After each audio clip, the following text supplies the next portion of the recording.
মাজারগুলোর মধ্যে উরুসের আয়োজন করা হয়।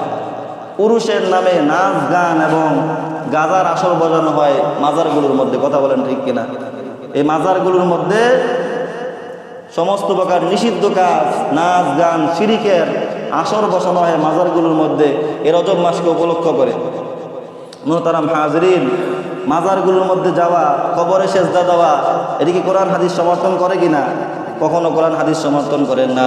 আল্লাহর নবী সাল্লাল্লাহু আলাইহি ওয়াসাল্লাম বলেন, ফালা তাত্তাখিযুল কুবুর মাসাজিদা, তোমরা কবরগুলোকে সেজদার জায়গা বানিয়ে ফেলো না।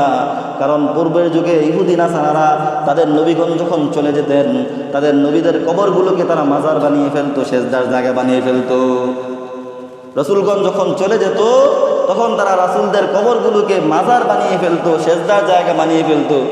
এই জন্য আল্লাহ নবী সাল্লাল্লাহু আলাইহি ওয়াসাল্লাম বললেন, লানাতুল্লাহি আলাল ইয়াহুদি ওয়ান নাসারা ইত্তাখাযু কুবুর আমবিয়াইহিম মাসাজিদা। আল্লাহ তাআলা ইহুদি নাসারাদের উপর আল্লাহ তাআলা লানত গজব বর্ষণ করুক, কারণ তারা তাদের নবীদের কবরগুলোকে মাজার বানিয়ে নিয়েছে। এজন্য কবরের মধ্যে সেজদা করা জায়েজ নাই, পীরের সামনে মাথা নত করা জায়েজ নাই। হ্যাঁ, আপনি আমি কবর জিয়ারত করতে পারি, আপনার বাবা নাই, মা নাই, আত্মীয় স্বজন নাই, তাদের কবর আমরা সপ্তাহে একদিন অথবা মন চাইলে যে কবর জিয়ারত করতে পারি। কারণ কবর জিয়ারত করলে মানুষের মন নরম হয়। কি হয়? দিল নরম হয়। দিল নরম হলে আমল করতে, আমলের মধ্যে আগ্রহ বেড়ে যায়। অনেকের মন শক্ত থাকে, কঠোর থাকে, যার কারণে আমলের মধ্যে আগ্রহ সৃষ্টি হয় না। এজন্য আল্লাহ নবী সাল্লাল্লাহু আলাইহি ওয়াসাল্লাম একবার কবর জিয়ারত করতে নিষেধ করেছিলেন। পরবর্তীতে আল্লাহ নবী সাল্লাল্লাহু আলাইহি ওয়াসাল্লাম হাদিসে পাকের মধ্যে ইরশাদ ফরমান, কুনতু নাহাইতুকুম আন জিয়ারাতিল কুবুরি ফাজুরুহা, আমি তোমাদেরকে কবর জিয়ারত করতে নিষেধ করেছিলাম, কিন্তু এখন তোমরা কবর জিয়ারত করতে পারো। কারণ কবর জিয়ারত করলে মানুষের দিল নরম হয়, আর যে মানুষের দিল নরম থাকে সেই মানুষের মধ্যে ইবাদত বন্দি করার জজবা এবং আগ্রহ বেশি থাকে। বলেন ঠিক কিনা? এজন্য কবর জিয়ারত আমরা করতে পারি। হযরত ওসমান বিন আফফান রাদিয়াল্লাহু তাআলা আনহু, হযরত সিদ্দিক আকবর রাদিয়াল্লাহু তাআলা আনহু, তারা যখন কবরের পাশ দিয়ে যেতেন এত পরিমাণ কান্না করতেন যে অন্য কোনো কবর জাহান্নামের কথা শুনলেও তারা এত কান্না করতেন না। কবরের পাশ দিয়ে যখন যেতেন তখন তারা এই পরিমাণ কান্নাকাটি করতেন।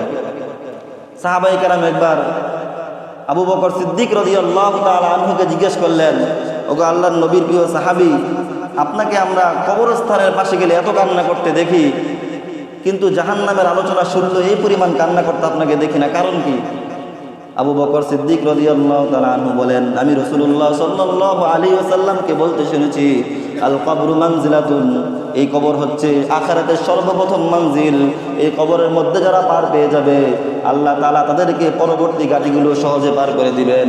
আর এই কবরের মধ্যে যারা ধরা খেয়ে যাবে, কবরের মধ্যে যারা আটকে যাবে, তাদের পরবর্তী স্থানগুলো, পরবর্তী স্টেপগুলো, পরবর্তী ঘাটিগুলো আরও কঠিন হয়ে যাবে।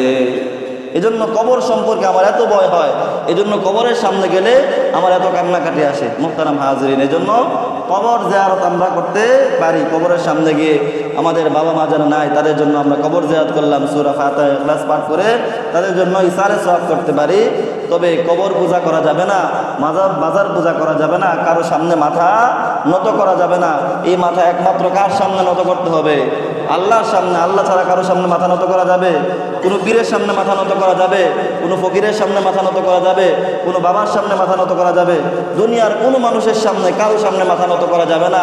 এই মাথা যিনি সৃষ্টি করেছেন, এই কপাল যিনি সৃষ্টি করেছেন, একমাত্র তার সামনে মাথা নত করতে হবে।